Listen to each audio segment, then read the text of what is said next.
Caitlin Clark misses out on at least $4 million during WNBA offseason. Counting money.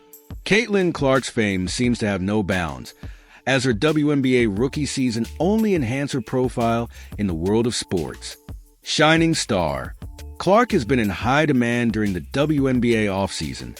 A new 3-on-3 basketball league called Unrivaled was willing to pay her at least $1 million to play 10 weeks of basketball. According to ESPN, they realized how much the league would stand to benefit if someone of Clark's stature would participate. Keep your money. However, Clark declined to play with Unrivaled, which meant that she will not receive the handsome sum of money the league's founders were willing to bestow upon her. No breaks. Even though she isn't going to be playing high-profile hoops this offseason, Caitlin Clark hasn't exactly been sitting still. She just keeps going. The Indiana Fever star found a new way to keep her competitive fire stoked during the WNBA offseason. Golf course. Clark swapped the basketball court for the golf course as she lined up in a Pro-Am event with arguably the most incredible women's golfer of all time, playing with Annika Sorenstam. The WNBA superstar participated in the Annika tournament, teaming up with the event's host, Annika Sorenstam, the 10-time major winner in women's golf. Pro-Am. Clark played in the Pro-Am event on November 13th and joined her partner, Sorenstam, on a panel to discuss women's sports. The prize pot.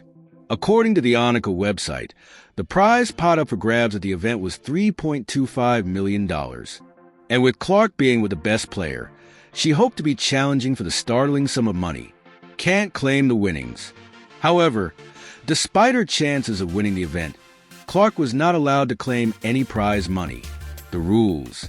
According to the United States Golf Association, an amateur playing in a scratch competition is allowed to accept any prize, including prize money of up to $1,000 in value.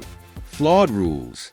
The rule needs to be revised and created headlines earlier in 2024 when university student Nick Dunlap was prevented from securing $1.5 million after winning the American Express on the PGA Tour. Playing more golf.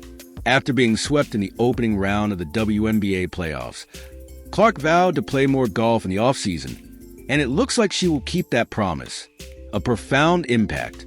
The basketball sensation has already profoundly impacted the golfing community, with two-time major champion Zach Johnson and Ludwig Aberg sharing their thoughts on the WNBA star. I can't speak highly enough. According to the Express, Johnson said, I can't speak highly enough about how she handles herself, whether it's in interviews or just the way she goes about her work. She's had a lot of awards and success, but she always goes back to her team. She's a rock star. Up-and-coming star Ludwig Aberg praised Clark similarly. She's a rock star. I was just a passenger today. It was really cool. Love of the game. In October 2024, Clark expressed her love for golf and excitement about competing with such a historic champion in the women's game. I love golf. I love golf. So the opportunity to play in the Pro-Am for a tournament with a legend like Annika Sorenstam's name on it is so exciting. Sorenstam's excitement. Sorenstam expressed her excitement about playing with Clark, having followed her career in college, and now on the WNBA stage. Following Caitlin's career. I have been following Caitlin's career during college and now on the WNBA stage, and what she is doing to bring attention to women's sports both on and off the court is outstanding. She added, I'm excited to meet Caitlin and for her to join us at Pelican Golf Club in November. You know, I've coached Michael Jordan, I coached Isaiah, I coached Dominique Wilkins. And then with the Dream Team, we had all of them. Right. She's of that caliber in the women's game, which is of the highest quality. I love the women's game. What's your approach when you're coaching greatness like that? Yeah, I think first and foremost, just talking basketball, right? Just having general basketball conversations about what she's watching, what she likes, what are some of the things that what are some of her thoughts from, not just what the Indiana Fever have done, but from the game of basketball in general. I started watching Caitlin Clark when she was in the 8th grade when I was at Vanderbilt. How about that? And then I called a lot of her games in college when she was at Iowa. And so I've really watched her continue to learn and grow, and I have great relationships with her college coaches and had multiple conversations with them throughout the course of her career about what the next steps would be, right? And what the next level would be. And she's hungry to grow and hungry to get better. And so number one, again, that two-way communication. It's been a long time since I've played. So players that are on the floor, they know, right? Like they get a sense, they get a feel of what's working, what's not. My first conversation with her about X's and O's the other day, I was just like, okay, well, how do you want to improve? Like, what are some of the things that you want to improve on?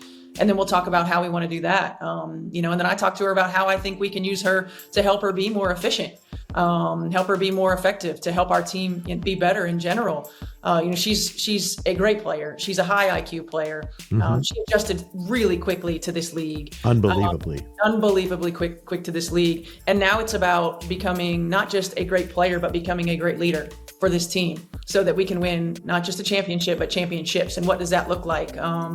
And for me too, just as someone who's been a part of this league for 25 years, who's been a part of the Indiana Fever franchise, just being there to help her navigate some of the things that she's navigating. I don't think that any one of us can really probably understand, what she goes through on a daily basis. She carries a heavy load, right?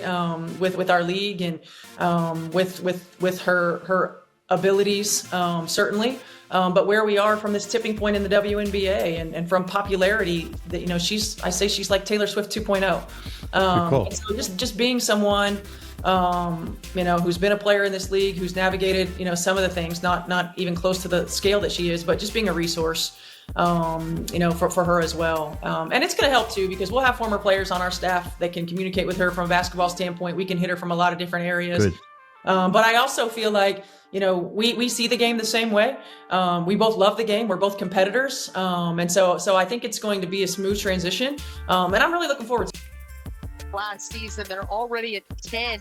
Looking to tie last year's winning record. From way down 10.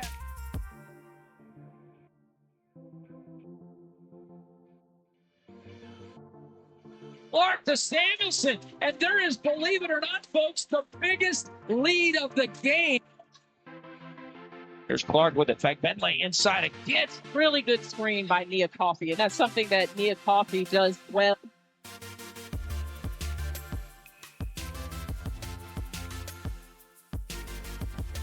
Caitlin, hit it. Subscribe to The Facts Drone, your ultimate destination for exclusive content, jaw-dropping game highlights, and in-depth dives into the WNBA's brightest stars. From player profiles to behind-the-scenes stories, we've got everything you need to stay in the know about women's basketball. Don't miss out.